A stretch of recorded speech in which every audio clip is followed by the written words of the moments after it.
Bloody hell, look at this, guys. They've all come out. What's going on here? Look at this. Hey? Sorry? Yeah. Filming you at a minute. Let's see what you're filming. Can you see?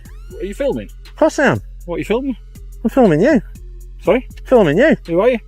Who am I? Who are you? I'm director of this company. Why You come out to a member of public?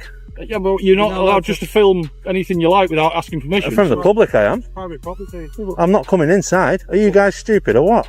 Really? Stupid, we've been polite. You must be. If you're coming out to me and you're directors and I'm in a public place. Yeah, but this is not just a public This park, is a public road, guys, yeah? What's your purpose? I've got an hobby in industrial. Look at this. Before we even get into the footage, brace yourself, because what starts as a simple man standing on a public road with a camera quickly spirals into a full-blown confrontation. Workers rush out, security gets involved, and even company management steps in, convinced something illegal is happening. But here's the twist, nothing unlawful is actually taking place. What unfolds next is a perfect example of how misunderstandings about public filming rights can trigger panic. Watch closely as confidence collides with confusion and decide for yourself who actually understands the law here.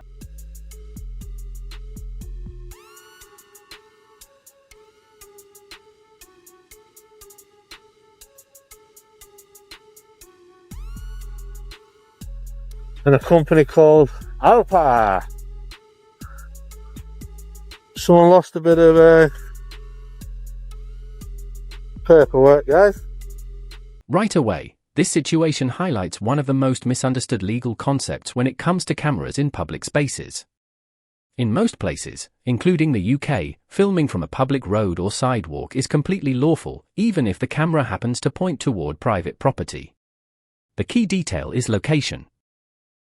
If the person filming remains in a public space and isn't trespassing or obstructing anyone, they generally have every right to record what they can see. Yet time and time again, employees or security assume that filming automatically means something suspicious is happening. So here's a question for you watching: if you notice someone filming outside your workplace, would you confront them, or simply carry on with your day?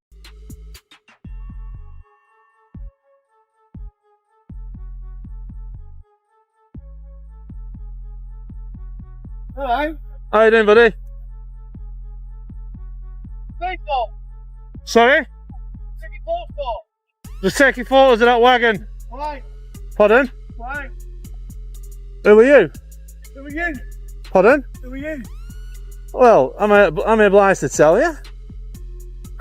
I mean, do you work for this company? Well, I can't really divulge that information, really, buddy. I'm on security. I'm asking you who you are. Who are you? Security lodge. Oh, yeah? Yeah. All right. I'm security as well. Where at? Here, on road. You got any ID on you? Not on me, buddy.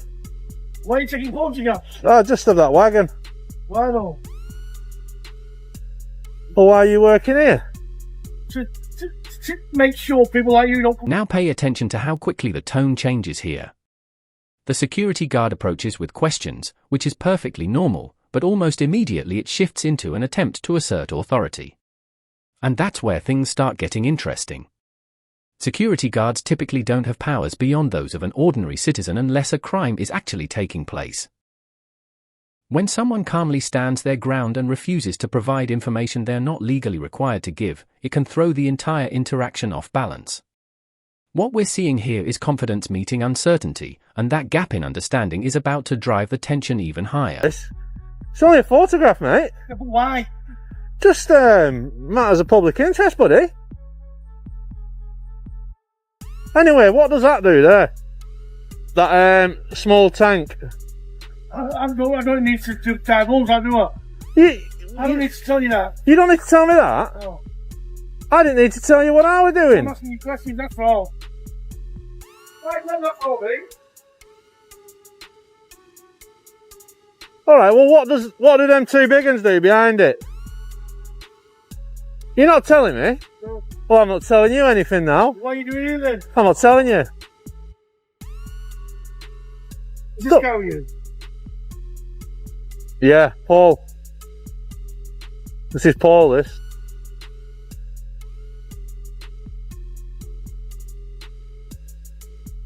I'm taking photographs of me. Sorry? You're not allowed to do that here. I am, mate. Why are you with you? Pardon? Can I get one of my gaffers over here? Why? Because I'm not happy with you taking photographs. Serious? Yeah. Why? Well, why are you checking them? Because I'm interested in industrial.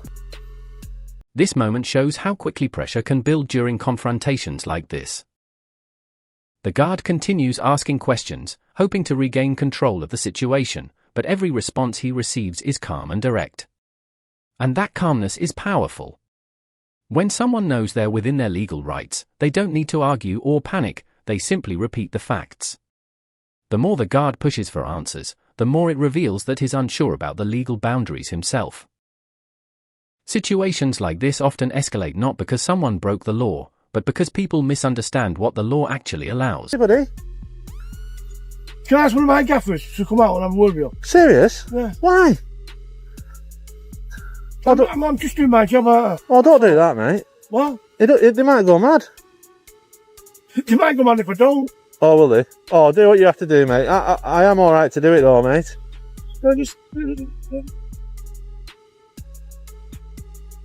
Now watch carefully as more employees start gathering. Psychologically, when multiple people join a confrontation, the atmosphere changes instantly. What began as a one-on-one conversation can quickly turn into a group reaction fueled by emotion and misunderstanding. Each person feeds off the tension of the others, and suddenly the situation feels far more serious than it actually is. But notice something important here: the cameraman doesn't raise his voice or become aggressive. He simply continues filming and calmly states his position. That contrast between calm confidence and rising frustration is exactly what keeps this situation escalating. Hi mate, you okay? How you doing, buddy? Yeah, very good, thank you. Just wondering what you're doing. Just doing a bit of filming and stuff, you know. For what? Pardon? What reason? What? For what reason? Who are you? I work for the company. Do you? Yeah, I'm the manufacturing manager. Manufacturing? Just like to know why you take. That sounds very professional, does that, jacket? Are you filming us there? Yeah. For what reason? Pardon? For what reason? I'm after giving out an award in the area. For Well, I can't really say what it is at the minute, but yeah, it's going to somebody by Christmas, like. I don't think we're very happy about you taking photos of the company like this, if I'm honest. I'm in. Be asking permission to be able to do. No, I'm in the public, you see, so What do you mean you're in the public? I'm not past your gate. You're on our land though, aren't you? No. Where you've said Just get the police. if you get the police, I just warn you now, buddy. Don't tell them I've trespassed your land, because I haven't. Yeah? Because you will waste the time, I tell you that. And I think you probably guys have won it, actually, the award. And here's the moment where the situation truly reaches its peak. The director of the company has now stepped into the confrontation, which shows just how seriously the staff are taking the presence of this camera. But ironically, the director's argument quickly collapses under its own logic. While claiming that the cameraman shouldn't be recording them, someone in the group is actively filming him at the exact same time. That contradiction exposes the misunderstanding perfectly. If filming someone in public were illegal, then everyone involved would be breaking the same rule right now. Come on, what's going on here? Look at this. Hey? Sorry? Yeah. Filming you at the minute. Let's see what you filmed. Can you see? Are you filming? Of course I am. What are you filming? I'm filming you. Sorry? Filming you. Who are you? Who am I? Who are you? I'm director of this company. Why You come out to a member of the public? Yeah, but you're not allowed just to film anything you like without asking permission. From the public I am. Private property. I'm not coming inside. Are you guys stupid or what? Really? Stupid, we've been polite. You must be. If you're coming out to me and you're directors and I'm in a public place. Yeah, but this is not just a public This park, is a it? public road, guys, yeah? What's your purpose? This is the turning point of the entire interaction. The cameraman calls out the double standards directly, and suddenly the group's confidence starts to fade. They came out believing they had authority, but now the reality is setting in. There's no law being broken, and no power they can actually enforce. What started as a show of control slowly becomes a moment of realization. And situations like this often end the same way: confusion, frustration, and eventually the understanding that the entire confrontation was unnecessary from the beginning. Standards, he's filming me, and you saying I can't? Eh? Do you not think this is for my protection? I've got 4 goons coming to approach me in public. You have no powers, so 1, 2, 3, 4, 5, get back to work. I'm in public here, get back to work. If it's public, we're allowed to be here, aren't we? What, you're harassing me? Oh, come on. So you're not? You're asking me what I'm doing? I've told We're you. allowed to ask you what you're doing when you're filming the property So, and people... go away then. You call the police for a man with a camera outside. Wait there then, yeah, it's all right. I will wait here. I've not come in your property. Double standards from a director. You are crazy, mate. You told him to film me, but you don't want me to film here. You are crazy and you're a director. Where did you get your management skills from? Lucky bag. Look, it's as open as it can be.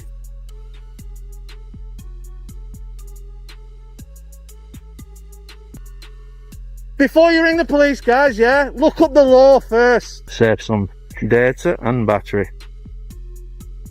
So look at this, guys.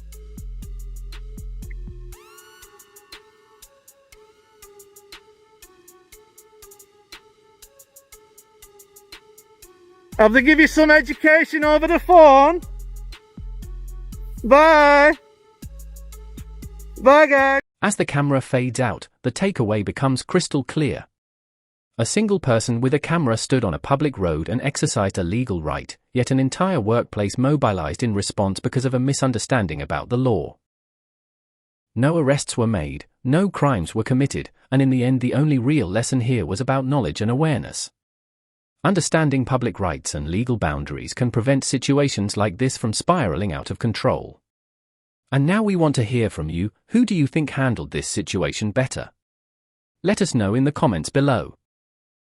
If you enjoyed this breakdown, make sure to hit the like button, share this video with someone who should see it, and subscribe for more intense real-world encounters and legal breakdowns.